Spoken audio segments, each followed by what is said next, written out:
আজকে আমাদের খুতবার আলোচনা ইল্লিন এবং সিজ্জিন এই দুইটা জিনিসের উপরে।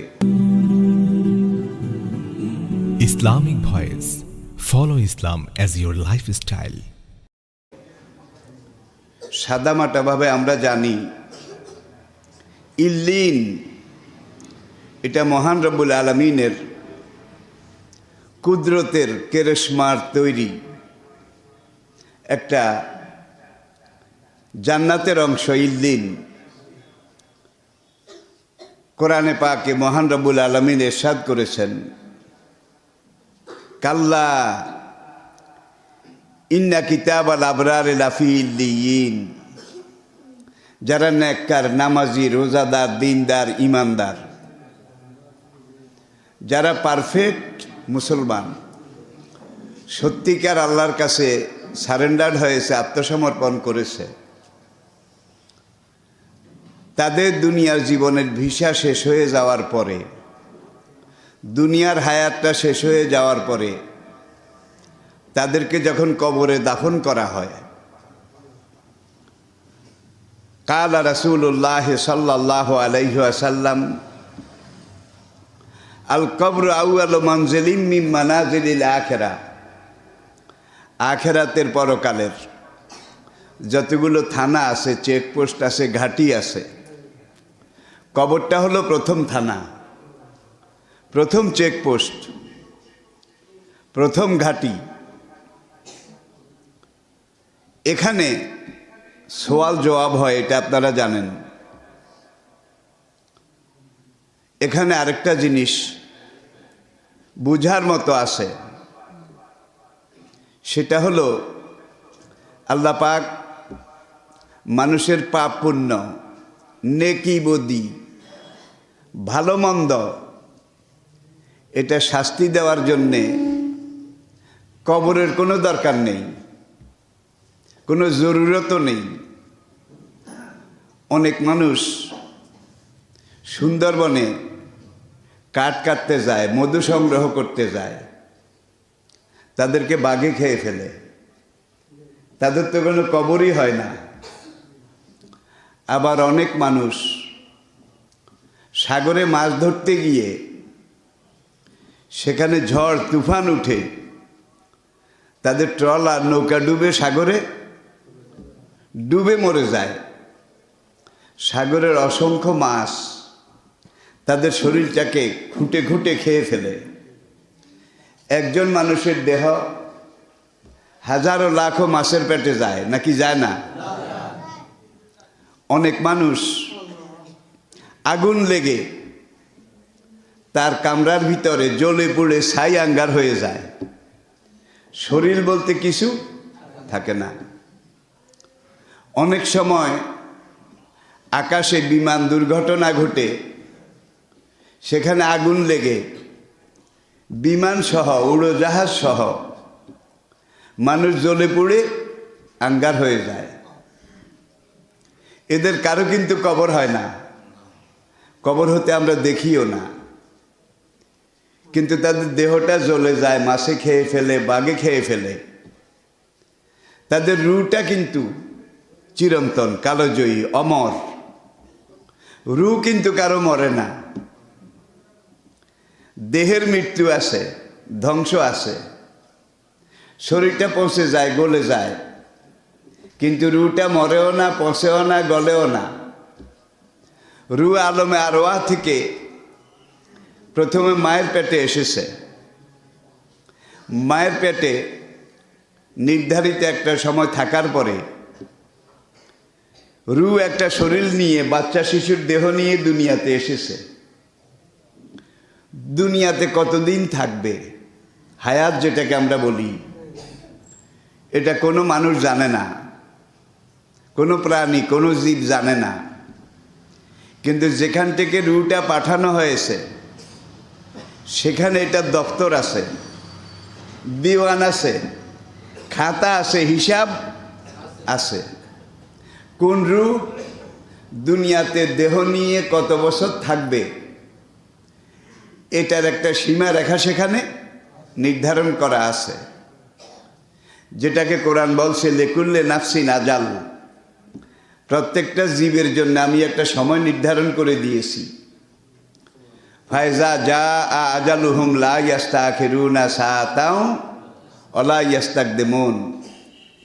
জীবন ঘড়ির কাঁটা ঘুরতে ঘুরতে ঘুরতে ঘুরতে যখন লাল দাগের উপরে আসবে, বুঝতে হবে ভিসার মেয়াদ শেষ। তার দেহ থেকে রূহটাকে আলাদা করে ফেলা হবে, যেটাকে আমরা বলি মৃত্যু। শরীরটা কবর দিলেও তো পচে যায়, শহীদের শরীর ছাড়া, শহীদের দেহ কিন্তু পচে না। এছাড়া সব মানুষের শরীর পচে যায়, আগুনে পুড়ে যায়, বাঘে খায়, মাছে খেয়ে ফেলে। বোঝা গেল শরীরের কোনো দাম নাই। রূহ যেটা, এটা যখন দাফন করা হয় বা বাঘে খেয়ে ফেলে, তখন রূহটাকে আল্লাহ, যদি মানুষটা নেককার হয়, ইমানদার হয়, তাহলে ইল্লিনে নিয়ে যায়। অমা আদরাকামা ইল্লিন, পরের আয়াত।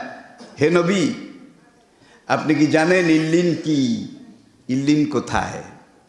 কিতাব মারকুম, সেটা আল্লাহ পাকের জান্নাতের একটা বাগান, জান্নাতের একটা টুকরা।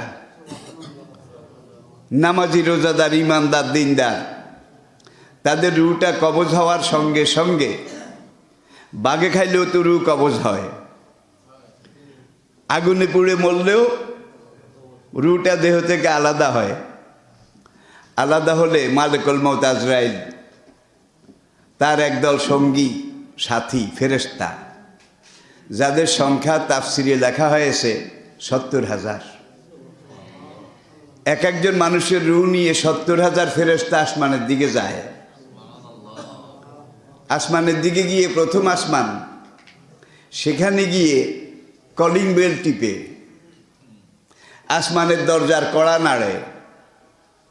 তখন উপর থেকে প্রহরী, দারোয়ান, রক্ষী ফেরেশতারা জিজ্ঞেস করে, মান যে বিহি, তোমরা দরজা খোলার জন্য কলিং বেল টিপছ, কাকে নিয়ে এসেছ? নিচের ফেরেশতারা জবাব দেয়, ফলান এবনে ফলান, অমুক গ্রামের অমুকের ছেলে তমুকের রূহ নিয়ে এসেছি। এই রূহটা যদি ইমানদার, নামাজি, দিনদার লোকের হয়, সঙ্গে সঙ্গে আসমানের 70,000 দরজা খুলে যায়। একত্রে 70,000 দরজা খুলে যায়। আর প্রত্যেকটা দরজা থেকে ফেরেশতারা আওয়াজ দেয়, সালামুন আলাইকুম তিবতুম ফাদখুলুহা খালিদিন।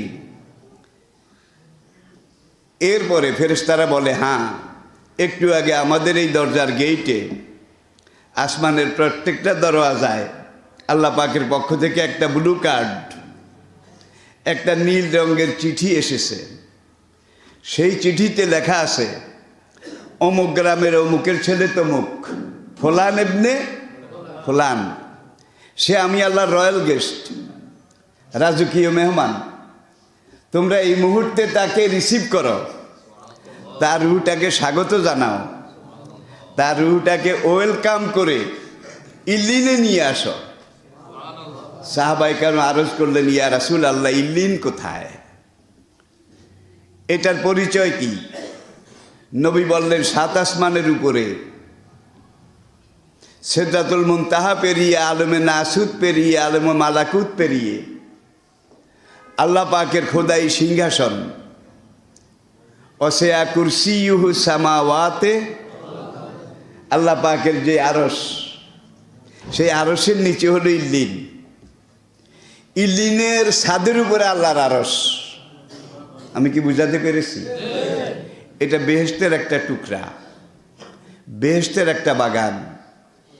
যেই বান্দা দুনিয়াতে আল্লাহর কোরআন মেনেছে, আল্লাহর দ্বীন মেনেছে, আল্লাহ পাকের দেওয়া হুকুম আহকাম, আল্লাহর পাঠানো নবী রাসূল, আম্বিয়ায়ে কেরাম, তাদের তরিকা, আদর্শ, এটাকে জেনেছে, মেনেছে, হাসরের মাঠে উঠার আগ পর্যন্ত এই নামাজি, রোজাদার, ইমানদার বান্দার রূহটা ইল্লিনে আল্লাহ পাকের রাজকীয় মেহমান হিসেবে থাকবে। কাল্লা, কখনো নয়। যত সহজ মনে করেছ ব্যাপারটা এত সহজ নয়।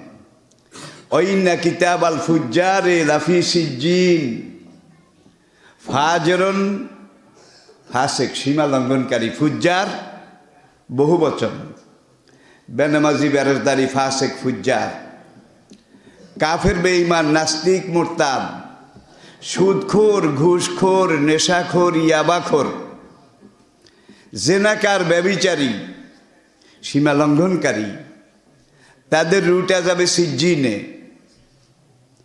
অমা আদ্রাকামা সিজ্জিন, হে নবী আপনি কি জানেন সিজ্জিন কোথায়?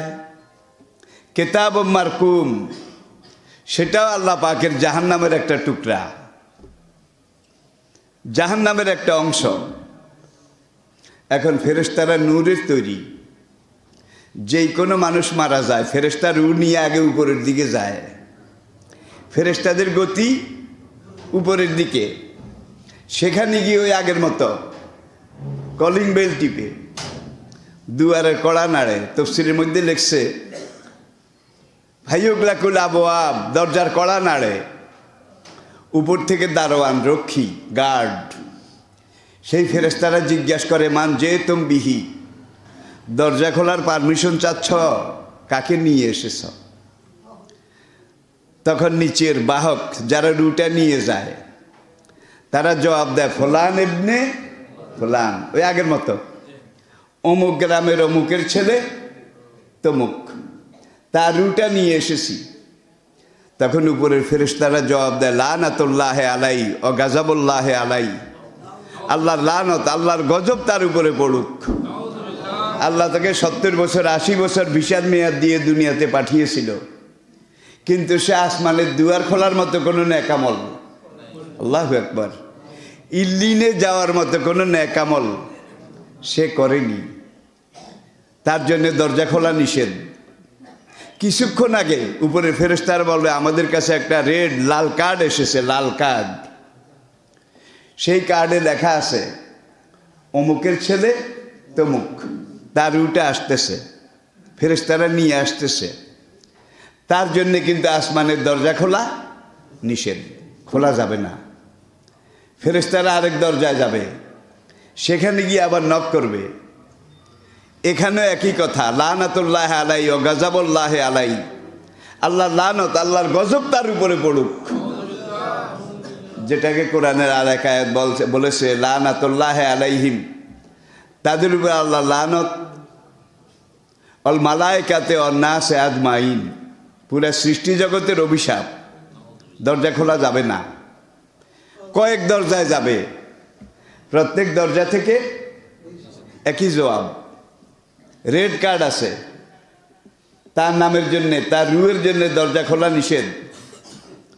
ফেরেশতারা কিন্তু সহজে রাগ হয় না, রাগ যখন হয় তখন কিন্তু এটা সীমাহীন। হাইয়ুকজাবুল মালায়েকা, ফেরেশতারা গোস্বা এসে যাবে, হতচ্ছাড়া পোড়া কপালে, তোর রুটাকে নিয়ে আসমানের এত দরজায় ধর্ণা দিলাম, এত দুয়ারে দুয়ারে গেলাম, তুই 60 বছর 70 বছর হায়াত পেলি, আসমানের একটা রহমতের দুয়ার খোলার মতো নেকামল তুই করে আসতে পারলি না। সেখান থেকে ফেরেশতারা গোস্বা হয়ে রুটাকে ওই আর মিহেলাল আরদে, জমিনের দিকে এত জোরে নিক্ষেপ করে 7 তবক জমিন ভেদ করে এটা সিজ্জিনে চলে যায়। ওমা আদরাকা মা সিজ্জিন, সাহাবাই কেরাম আরজ করলেন ইয়া রাসূলুল্লাহ, ইল্লিন তো আল্লাহ পাকের আরশের নিচে, এটা তো আমরা জানলাম। নামাজি রোজাদার ইমানদারের রু এইভাবে ইল্লিনে আল্লাহ নিয়ে যান। আর ফেরেশতারা গার্ড অফ অনার দেয়, সালামুন আলাইকুম তিবতুম, সূরা জুমর, ফাদখুলুহা খালিদিন। একদিকে স্লোগান দেয় সালামুন আলাইকুম তিবতুম। আমাদের পরিভাষায় আমরা যদি তর্জমা করি তাহলে এইভাবে করতে হয়, তোমার রু আল্লাহর রাজকীয় মেহমান, তোমাকে আমরা ওয়েলকাম করছি, স্বাগত জানাচ্ছি, তোমার জন্য সুসংবাদ। ফাদখুলুহা খালিদিন, কিয়ামতের তো অনেক দেরি আছে, হাসর অনেক দূরে আছে। এখন কিয়ামত হাসরের আগেই আল্লাহ অগ্রিম তোমার জন্য এই জান্নাত ইল্লিনের বেহেশত তৈরি করে রেখেছে। ফাদখুলুহা খালিদিন, অনন্ত জীবনের জন্য তুমি ইল্লিনের মেহমান হয়ে যাও। আল্লাহু আকবার। 7 তাবক জমিন ভেদ করে রুটা সিজ্জিনে চলে যায়। সাহাবায়ে কেরাম যখন আরজ করলেন, ইয়া রাসূলুল্লাহ, সিজ্জিন কোথায়?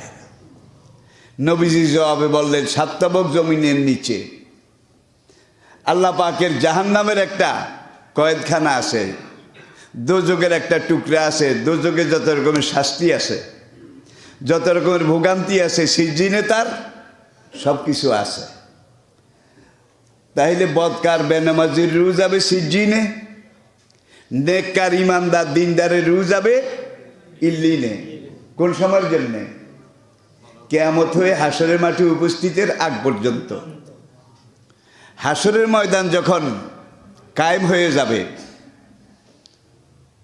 ইনকানাত ইল্লা সয়হাতান ওয়াহিদাতান ফায়জাহুম জামিউল লাদাইনা মুহদারুন। ইসরাফিল প্রথম সিংহে ফু দেবে, বাঁশি বাজাবে, কিয়ামত হবে, দুনিয়া ধ্বংস হয়ে যাবে। দ্বিতীয়বার সিংহে ফু দেবে, হাসরের মাঠ তৈয়ার হয়ে যাবে।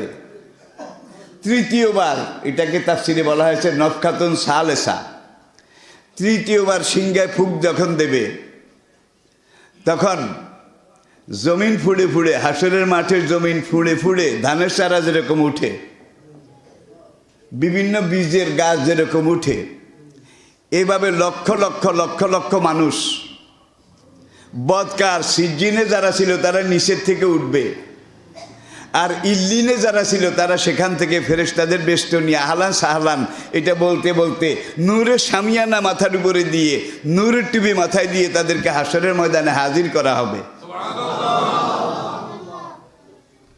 এখন এখানে একটা জিনিস, যে কথাগুলো আমি বলছি পরকাল সম্পর্কিত, যেই কথাগুলো আল বাসে বাদাল মাউত, মৃত্যুর পরের জীবন সম্পর্কে, এখানে একটা প্রশ্ন আসে। কিছু কিছু নাস্তিক আধুনিক শিক্ষিত তারা আমাদেরকে প্রশ্ন করে যে হাসরের মাঠে বিচার হবে, জাররাতিন খায়রাইয়ারা জাররাতিন সাররাইয়ারা, চুল চেরা, কড়া ক্রান্তি, দন্তি দন্তি, জাররা জাররা হিসাব হবে। হিসাব হওয়ার পরেই তো বোঝা যাবে কে জান্নাতে যাবে আর কে জাহান্নামে যাবে। এখন বিচারের আগে বেনামাজি বেরোজদারি রুটাকে সিজ্জিনে নিয়ে, আগেই বলেছি জাহান্নামের অংশ, কিন্তু সিজ্জিন, জাহান্নামে যত রকমের শাস্তি আছে সিজ্জিনে তার সব কিছু আছে। হাসরের মাঠে উঠার আগ পর্যন্ত সিজ্জিনে তাকে জাহান্নামের শাস্তি ভোগ করতে হবে। তখন আমাদেরকে প্রশ্ন করা হয়, বিচারিত হলো না, বিচারের আগেই এখন এই বেনামাজি বেরোজদারি ফাসেক নাস্তিক মোরতাদ তাদেরকে হাসরের বিচারের আগে সিজ্জিনে শাস্তি দেওয়া, দোজখের কষ্ট ভোগ করানো, এটা তো আল্লাহর ইনসাফের দাবি নয়।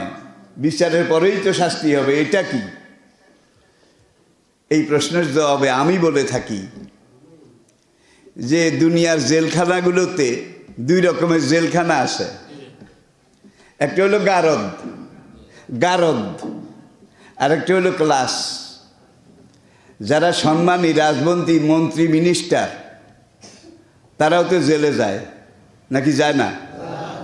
তারা জেলে গেলে তাদেরকে গারদে রাখা হয় না, তাদেরকে এসি এয়ার কন্ডিশন বিল্ডিং দেওয়া হয়।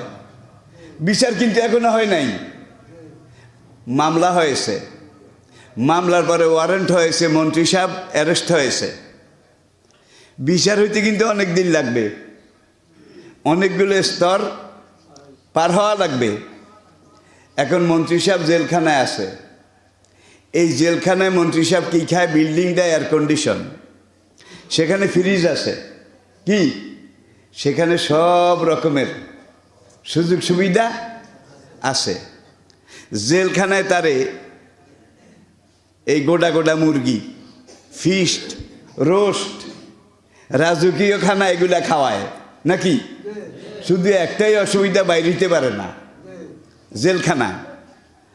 আর এই মন্ত্রী সাহেবের যখন হিয়ারিংয়ের জন্য, আর্গুমেন্ট ক্রসিংয়ের জন্যে আদালতে নেওয়া হয়, তখন প্রাইভেট কারে করে, এসি গাড়িতে করে নেওয়া হয়, ঠিক কিনা বলেন? বিচার কিন্তু এখনো হয় নাই। লোকটার ইজ্জত আছে, সম্মান আছে, এই জন্য এটাকে দাম দেওয়া হয়, সম্মান করা হয়। আর গারদের কয়েদি যেগুলা, এগুলারে জেলখানায় কি খাওয়ায়? মূলা যে সময় গরুয়ে খায় না, মাইরা ডাটা যে সময় ছাগলে খায় না, ওই জেলখানার যারা খাদ্য সরবরাহ করে, কন্ট্রাক্টর, তারা ট্রাক ঠিয়া মূলা কিনে, ট্রাক ঠিয়া ডাটা, মানে যেটা যে সময় আর বাজারে দাম নাই, ওরা দাম ঠিকই নেয়, কিন্তু কিনে এগুলা, মাঝখানে তাদের লাভ, ব্যবসা। এই ডাটা এটাকে খোসা ফেলে না, একেবারে রামদা দিয়া কাটে।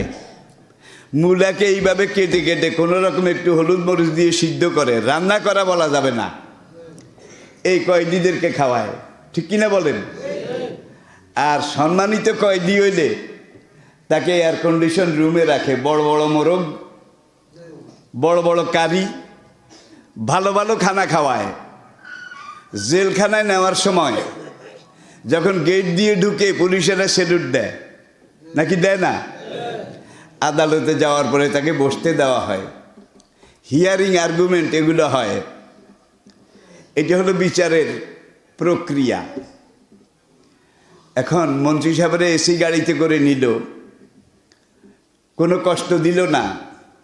আর যাদেরকে এই সিদ্ধ ডাটা আর সিদ্ধ মূলা খাওয়াইছে, মানে গারদের কয়েদি, দাগি দাগি, এদেরকে জেলখানায় নেওয়ার আগে কোমরের মধ্যে আগে রশি বাঁধে, হাতে হ্যান্ডকাপ লাগায়, কি কোমরে রশি বাঁধে, হাতে হ্যান্ডকাপ লাগায়, এরপরে হিসাব করে এই গাড়িতে কতজন কয়েদি নেওয়া যাবে। একেবারে উই পোকার বাসা যেরকম ঠেলে ঠেলে ঠেলে ঠেলে গাড়িতে ভরে। কোনো কয়েদি যদি উঠতে একটু দেরি হয়, পুলিশ বুট জুতা দিয়ে পাশার মধ্যে লাথি মারে, খানকির পুত, উড়োস নাকা, খানকির পুত, শালার পুত। দোনোজনই কিন্তু আসামি, কি মন্ত্রীও আসামি আর এই কদম আলীও আসামি। মন্ত্রীরে বিচার করার সময়ও কত সম্মান, কত কিছু, নাকি?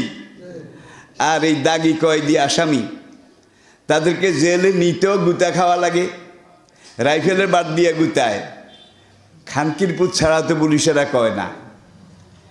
সারদা পুলিশ ট্রেনিং যেই কলেজ, সারদা রাজশাহী, সেখানে একটা ক্লাস আছে যে দাগিদেরকে, কয়েদিদেরকে কিভাবে সাইজ করা লাগবে, কিভাবে কন্ট্রোল করা লাগবে, পুলিশদেরকে এইটারও কিন্তু ট্রেনিং দেওয়া হয়। তাহলে এই পুলিশেরা দেখেন, দুই রকমের কয়েদির সাথে দুই রকমের ব্যবহার করে। বিচার যখন হবে, ফারিকুন ফিল জান্নাতে ও ফারিকুন ফিস সাইর, একদল জান্নাতে যাবে, আরেক দল জাহান্নামে যাবে। এটা হলো বিচারের শেষ প্রক্রিয়া। এখন আসুন, ইল্লিন এটা আছে কি না? ইল্লিন যে নাই, এটা আজ পর্যন্ত কোনো নাস্তিক প্রমাণ করতে পারেনি।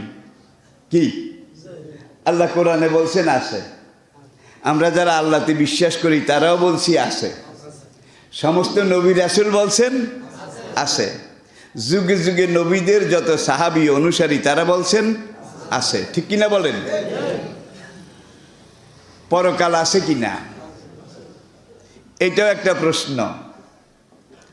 এখন পরকাল নাই, এই কথাটা আজ পর্যন্ত কোনো নাস্তিক প্রমাণ করতে পারেনি। পেরেছে? যদি প্রমাণ করতে পারতো পরকাল নাই, তাহলে বলাটা একটা যুক্তি ছিল। নাই প্রমাণ যখন আজ পর্যন্ত কেউ করতে পারেনি, সুতরাং এটা আছে। আমি এভাবে বলি, যে লোকটা কোনোদিন বিলাত যায়নি, বিলাতের কেন্দ্রীয় আন্তর্জাতিক বিমানবন্দর সবচেয়ে বড় যেটা, এটার নাম হিথ্রো ইন্টারন্যাশনাল এয়ারপোর্ট, প্রতি মিনিটে 7টা বিমান উঠানামা করে, মিনিটে। ঘন্টায় কত? দুনিয়ার সবচাইতে ব্যস্ততম বিমানবন্দর হিথ্রো এয়ারপোর্ট। এখন অবশ্য দুবাই, সিঙ্গাপুর এগুলার ব্যস্ততাও এই ধরনের প্রায়, তবে হিথ্রোর কাছে যায় নাই। যে ব্যক্তি কোনোদিন বিলাত যায় নাই, হিথ্রো বিমানবন্দর দেখে নাই, সেই লোকটা যদি বলে হিথ্রো বিমানবন্দর আমি দেখি নাই, আমি যাই নাই, সুতরাং হিথ্রো বিমানবন্দর আছে, এই কথা আমি বিশ্বাস করি না, তার এই কথার কি যুক্তি আছে বলেন? বেটা তুই যাসনি, তুই দেখেসনি, এই জন্য হিথ্রো বিমানবন্দর নাই। কেমন?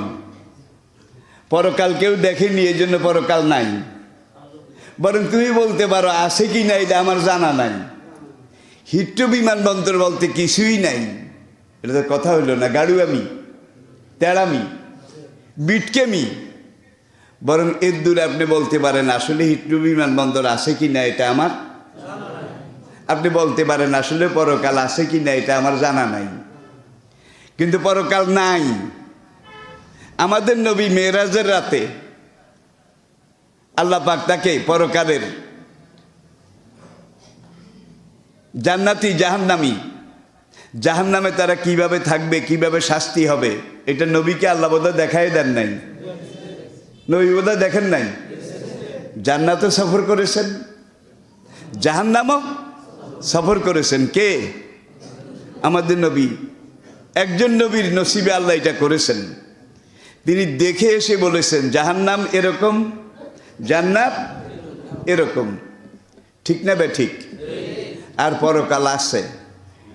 এই কথা আমি বলি না, আপনি বলেন না, শুধু ইমানদাররা বলে না, যুগে যুগে সব নবী বলেছেন যে ইন্নী আখাফু আলাইকুম আযাবা ইয়াউমিন আযীম। তোমরা যদি আমি নবীর কথা বিশ্বাস না করো, পাত্তা না দাও, তোমাদেরকে ওই পরকালের আখেরাতে সেই কঠিন দিনের শাস্তির ব্যাপারে আমি সাবধান করছি। সব নবী বলছেন আখেরাত আছে নাকি? নবীদের সব বিশ্বাসীরা বলছেন আখেরাত আছে, পরকাল আছে, শেষ বিচার আছে। এখন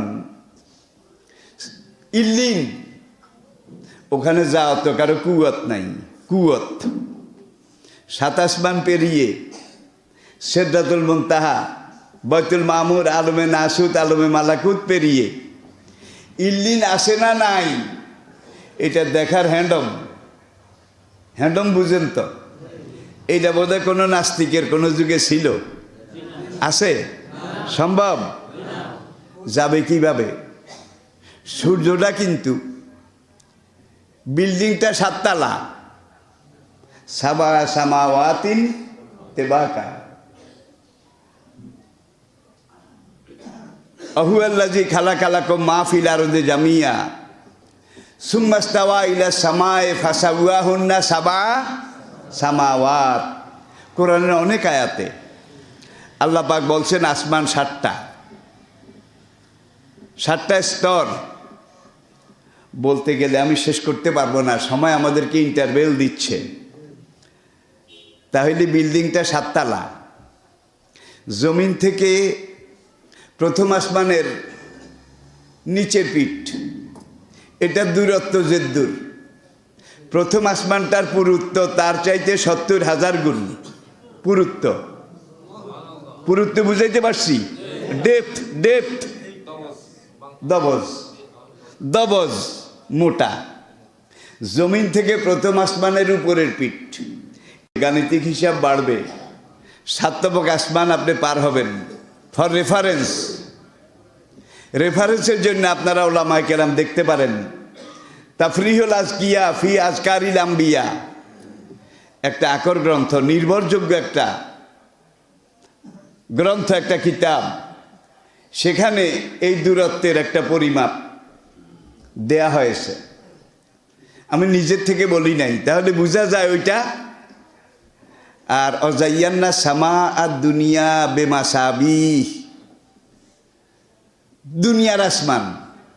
বিল্ডিংটা 7 তলা, লিফটে নামানোর সময়, উঠানোর সময় আপনারা দেখেন এটা গ্রাউন্ড ফ্লোর, কি নিচের তলা, গ্রাউন্ড ফ্লোর। এটার উপরে আরো 7 তলা আছে নাকি নাই? এখন আল্লাহ পাক বলছেন সূর্য, চাঁদ, গ্রহ, নক্ষত্র, বুধ, শুক্র, পৃথিবী, মঙ্গল, অনন্ত কোটি কোটি গ্রহ নক্ষত্র সব কিন্তু এই 7 তবক আসমান 7 তলা বিল্ডিংয়ের গ্রাউন্ড ফ্লোরের ছাদের নিচে। সাংঘাতিক কথা বলেছি বোধহয়, অনেকের জন্য কঠিন হয়ে গেছে। I repeat, attention please. আবার বলছি, বিল্ডিংটা 7 তলা, আমরা হইলাম নিচের তলা, গ্রাউন্ড ফ্লোরের বাসিন্দা। এর উপর আরো 6টা তালা আছে বিল্ডিংয়ের। সেখানে আল্লাহর কুদরত আছে, কুদরতের জগৎ আছে, সেগুলো সম্পর্কে আমাদের জানা নাই। এই 7 তালা পেরিয়ে আরো দূর, বহু দূর যাওয়ার পরে ওয়াসিআ কুরসিয়ুহু সামাওয়াতি ওয়াল আরদ, আল্লাহ পাকের আরশ আজিম, যেখানে বসে আল্লাহ পাক এই অনন্ত বিশ্ব চরাচর এটাকে হ্যান্ডেলিং করেন, পরিচালনা করেন। আর আমাদের নবী কিন্তু সেই পর্যন্ত গিয়েছেন। কি আমাদের নবী কিন্তু সে পর্যন্ত গিয়েছেন। রফ মেরাজ, রফ সুপারসনিক, অ্যান্টিম্যাগনেটিক নবীজির রফ সিদরাতুল মুনতাহায় গিয়ে কিন্তু জাহাজ পাল্টাইছে, বোরাক রেখে রফ সেটা গিয়ে যখন আল্লাহ পাকের আরশ আজিমের সামনে নামলো, থামলো, ফেরেশতারা গার্ড অফ অনার দিল, আত্তাহিয়াতু লিল্লাহি ওয়াস সালাওয়াতু ওয়াত তাইয়্যিবাত। আল্লাহ রিসিভ করলেন, আসসালামু আলাইকা আইয়ুহান নবী। নবী আল্লাহর আদেশক্রমে রফ থেকে নামলেন। পাইলটও নাই, অটো। সিদরাতুল মুনতাহায় গিয়ে জিবরাইল কয়, হুজুর আমার হ্যান্ডম শেষ, আমি আর 1 বিন্দু 1 ইঞ্চি যেতে পারবো না। নবী বললেন, কোথায়? মক্কার বাবে উম্মে হানি থেকে 7 আসমান পার করে তুমি আমাকে সিদরাতুল মুনতাহা পর্যন্ত নিয়ে এসেছ। এখান থেকে আল্লাহর আরশের দূরত্ব কদ্দূর? প্রশ্নটা এমন, এক মুরব্বী লোক মক্কা শরীফ যাবে বর্ষাকাল। এখন সে এখান থেকে নৌকায় গিয়ে, মনে করেন হাজীগঞ্জ, সেখান থেকে ট্রেন ধরবে, সেখান থেকে চাঁদপুর যাবে, সেখান থেকে জাহাজে ঢাকা যাবে। এটা হলো রুট। মুরব্বী নৌকা উডি কয়, মাঝি ভাই মক্কা শরীফ আর কদ্দূর দূরে আছে? কি মাঝি ভাই, মক্কা শরীফ আর কদ্দূর দূরে আছে? এই বেলার কোনো ধারণা আছে? কোনো আকল আছে? এখন আল্লাহ নবী সেখানে তাশরিফ রাখলেন, রফ থেকে নামলেন। দানা ফাতাদাল্লা ফাকানা কাবা কাউসাইনে ও আদনা। আল্লাহ পাক আহ্বান করলেন, আসসালামু আলাইকা আইয়ুহান নবী। নবী আরশে পাকের কিনারে গিয়ে দাঁড়ালেন। আরশের মালিক বললেন, আরো কাছে আসেন। দানা ফাতাদাল্লা, নবী আরো কাছে গেলেন।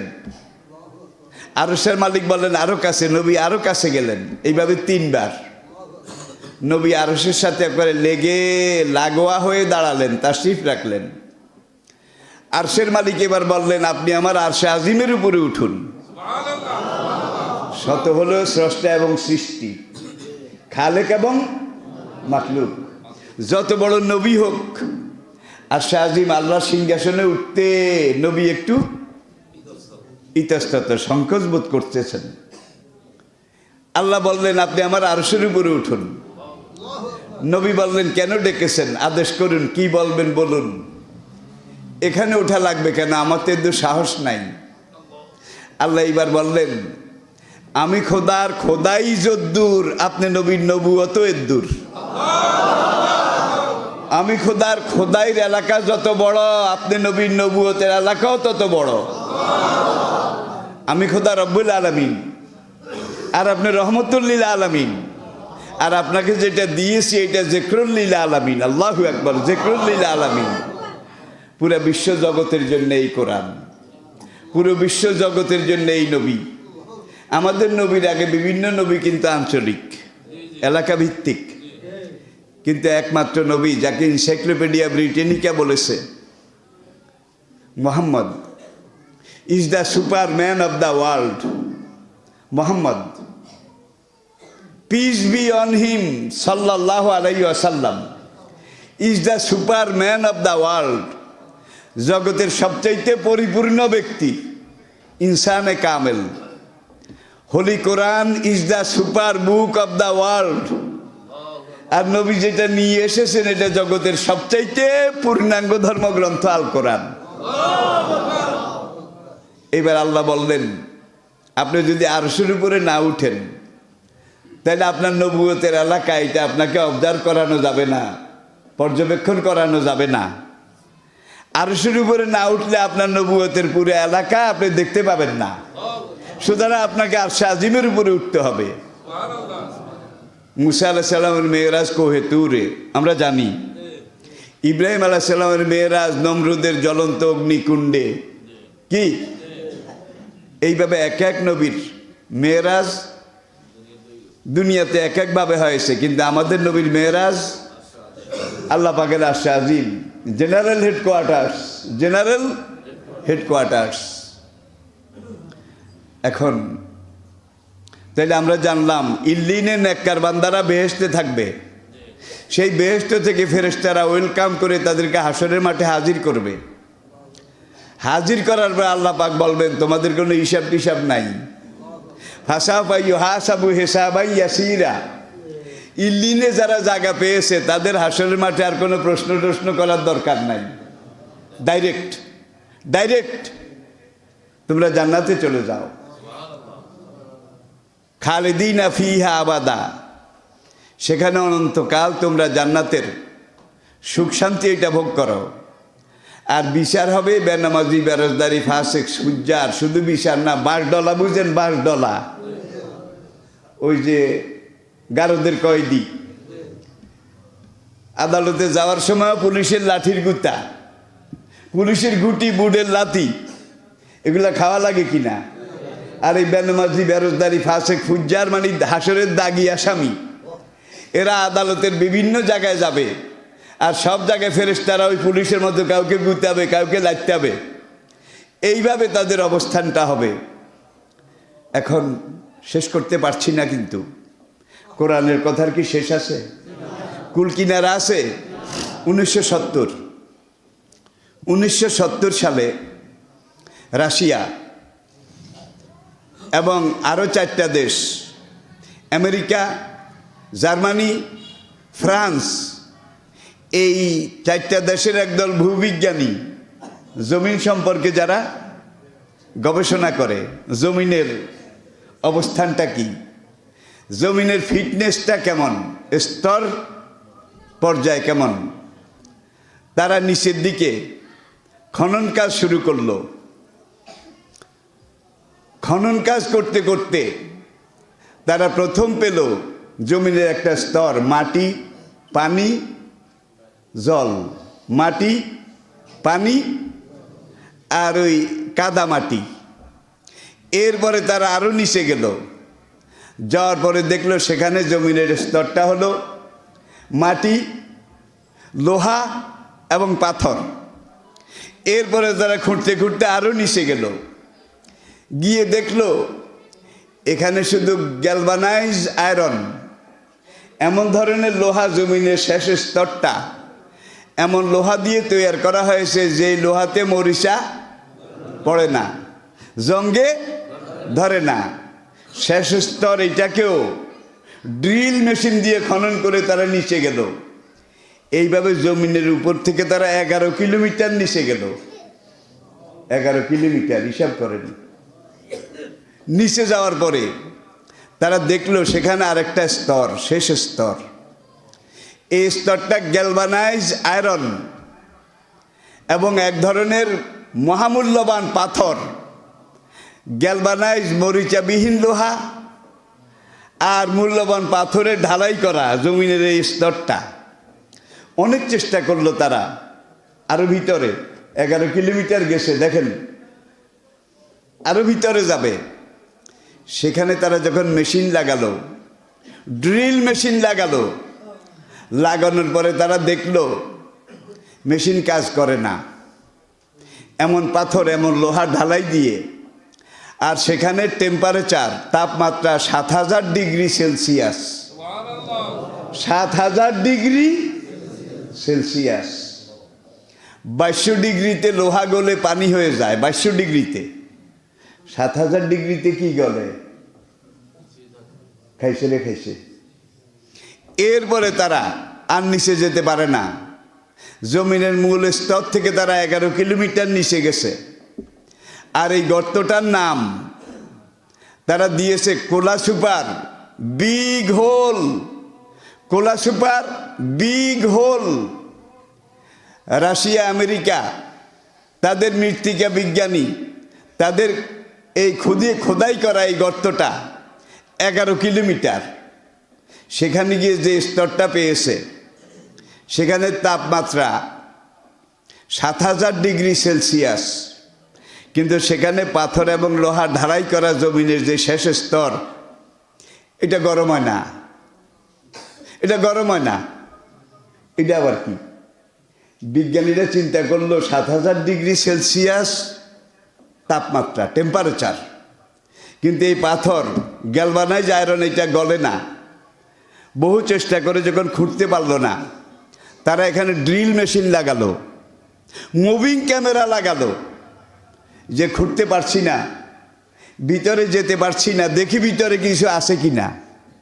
তারা ড্রিল মেশিন এবং মুভিং ক্যামেরা লাগিয়ে শুনতে পেল লক্ষ লক্ষ কোটি কোটি মানুষ, বনি আদম, তারা চিৎকার করতেছে, বাঁচাও বাঁচাও, জ্বলে গেলাম, পুড়ে গেলাম, একটু পানি দাও, শেষ হয়ে গেলাম, জ্বলে গেলাম। লক্ষ লক্ষ। নবী যে বলছে সিজ্জিন ৭ তবক আসমানে জমিনের নিচে, কিছু মিলেনি, মিলেনি। ৭,০০০ ডিগ্রি সেলসিয়াস হলো এই জায়গাটার উত্তাপ। আর ওই স্তরটা ভেঙে যদি যাওয়া যায়, সেখানে যে কত হাজার কত লক্ষ ডিগ্রি, এটা আমি আপনাদেরকে বলে বুঝাতে পারবো না। দুইজন বিজ্ঞানী, তারা নাস্তিক, এই লক্ষ কোটি মানুষের বাঁচাও বাঁচাও, মরে গেলাম, পুড়ে গেলাম, মরে গেলাম, পানি দাও পানি দাও, এই চিৎকার শুনে সেখানে হার্টফেল করে মারা গেছে। এবং তারা বলছে, যদিও আমরা নাস্তিক, কিন্তু আমরা বিশ্বাস করি মুসলমানের কোরআনে যে সিজ্জিনের কথা বলেছে, এই যে লক্ষ লক্ষ মানুষ চিৎকার করে জ্বলে গেলাম, পুড়ে গেলাম, আর এই সিজ্জিন জাহান্নামের একটা টুকরা, নিশ্চয়ই এটা নিচে সিজ্জিন। আল্লাহু আকবার। ভাই, মানুষের আল্লাহ এত প্রযুক্তি, এত জ্ঞান বুদ্ধি দিয়েছে, তারা সিজ্জিনে ডুবতে পারে না, এই কাছে গেছে। এরপরে তারা আরো কয়েকবার সেখানে গেল, যাওয়ার পরে আবার ওই ড্রিল এবং ক্যামেরা, মুভিং ক্যামেরা ফিট করে কানে লাগিয়ে দেখলো সেই লক্ষ কোটি মানুষ কান্না করে, চিৎকার করে, জ্বলে গেলাম, পুড়ে গেলাম, শেষ হয়ে গেলাম। তারা সিদ্ধান্ত নিল, নিশ্চয়ই এটা নরকের আর্তনাদ, নরকের আর্তনাদ। নরক বুঝেন তো? দোজগের দোজগীদের চিৎকার। পরে ২০০৬ সালে ৭০ সালে খোঁড়া শুরু করেছে, ১৯৭০। তাহলে ওখানে ৩০ বছর, ৮০, ৯০, ১০০, ২০০৬, ৩৬ বছর, ৩ যুগ। এখানে এরপরও কিছু বিজ্ঞানী ঢুকছে। ঢুকার পরে তারা যখন সেখানে এই আওয়াজ শুনেছে, বাঁচাও, পড়ে গেলাম, ঝুলে গেলাম, বাঁচাও, পানি দাও, শেষ হয়ে গেলাম, সেখানে কোনো কোনো বিজ্ঞানী হার্টফেল করেছে, তারা মারা গেছে। কিন্তু ওই স্তর তারা ভাঙতে পারেনি, ঢুকতেও পারেনি। ২০০৬ সালে তারা এটাকে সিল করে দিয়েছে, যে এটার ভিতরে আর যাওয়া যাবে না। এখানে গেলে মানুষের আর্তনাদ, চিৎকার শুনলে মানুষ হার্টফেল করে মারা যায়। এটি হলো বর্তমান পৃথিবীতে মানুষের তৈরি সবচেয়ে গভীর গর্ত।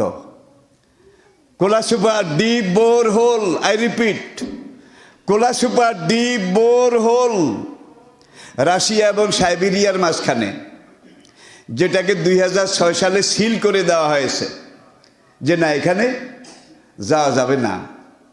এটি হলো মানুষের তৈরি সবচেয়ে গভীর খাদ, গর্ত। সেখানে গিয়ে এটা পাওয়া গেছে। আর বর্তমান পৃথিবীতে সবচেয়ে গভীর গর্ত যেটা, সেটা হলো প্রশান্ত মহাসাগরের একটা জায়গায় মারিয়ানা ট্রেন্স। সেটার গভীরতা কত? এটা কিন্তু মানুষের বানানো নয়, এটা ন্যাচারাল। হেতার বানাইন না। এইটাকে তারা বহু চেষ্টা করেছে। এইটার গভীরতা তারা কোনো কোনো জায়গায় গিয়ে স্তর পেয়েছে, সেখানে শিকল থেমে গেছে, আর যায় না। সেটার গভীরতা প্রায় 40 কিলোমিটারের বেশি। আবার কোনো কোনো জায়গায় গিয়ে তারা শিকল ফেলতে নোঙর ফেলতে মাসের পর মাস ফেলেছে, কিন্তু কোনো তলা পাওয়া যায় নাই। এটি হলো আল্লাহর তৈরি বর্তমান পৃথিবীর সবচেয়ে গভীর গর্ত, ন্যাচারাল যেই গর্ত, এটার নাম তারা দিয়েছে মারিয়ানা ট্রেন্স। আর মানুষের তৈরি যেটা রাশিয়া এবং সাইবেরিয়া অঞ্চলে 36 বছর 3 যুগ পরে ভয় পেয়ে যেটাকে বন্ধ করে দেয়া হয়েছে, এটার নাম বিজ্ঞানীরা দিয়েছে কোলা সুপার ডিপ বোরহোল। পুরাপুরি জানার জন্য আপনারা গুগল সার্চ করেন, শিক্ষিত ভাইরা গুগল সার্চ করেন, সেখানে দেখেন আপনারা এই গুগলে এটার বিস্তারিত বিবরণ পাবেন। ভাই আমি শুধু কোরআন হাদিস পড়ি না, গুগলও পড়ি, উইকিপিডিয়াও পড়ি। আর শুধু বাংলাদেশের মানুষের সাথে কথা বলি না, পুরো দুনিয়ার মানুষের সাথে আমাকে জীবনে এই পর্যায়ে কথা বলতে হয়, যার জন্য কথা যদ্দূর বলি স্টাডি করতে হয় তার চাইতে অনেক হাজার গুণ বেশি। এটা এই জন্য ইসলাম কোরআন যেই কথাগুলো 1500 বছর আগে বলেছে, আজকে বিজ্ঞান সেখানে এসে থেমে গেছে, সারেন্ডার করেছে। কোরআন যেটা বলেছে এটার উপরে আর কোনো কথা নেই। আল্লাহ পাক আমাদেরকে বুঝার তৌফিক দান করুন। আমা আলাইনা ইল্লা বালা।